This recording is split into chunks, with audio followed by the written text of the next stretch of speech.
পাপ কর্ম কি কি এবং কোন কোন ব্যক্তি নরকগামী হয় তা আজ আমি আপনাদের বলবো।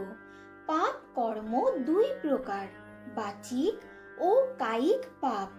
অকারণে বকবক করা, মিথ্যা কথা বলা, রূঢ় কথা বলা ও অন্যের অবর্তমানে তার সম্পর্কে বাজে কথা বলা, এসব হলো বাচিক পাপ।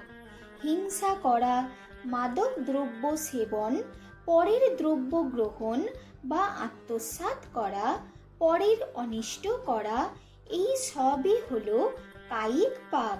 এছাড়াও যে ব্যক্তি ক্ষুধার্তকে বাড়ি থেকে বের করে দেয়, তৃষ্ণার্তকে জলদান করে না, প্রাণী হত্যা, ধর্মের দোহাই দিয়ে নিজের কাজ সাধন করা, প্রতিদিনের কর্ম পরিত্যাগ করা, অন্যের জিনিস দেখে হিংসা করা, পশুদের পীড়া দেওয়া, যাতে ওঠার জন্য দান যজ্ঞ করা ইত্যাদি মহাপাতকীর পরিচয়।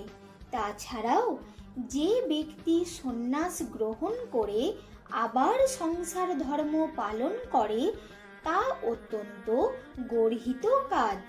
যে ব্যক্তি চোর নয় অথচ তাকে চোর জ্ঞান করা গর্হিত কাজ। এর ফলে ব্যক্তি নরকগামী হয়।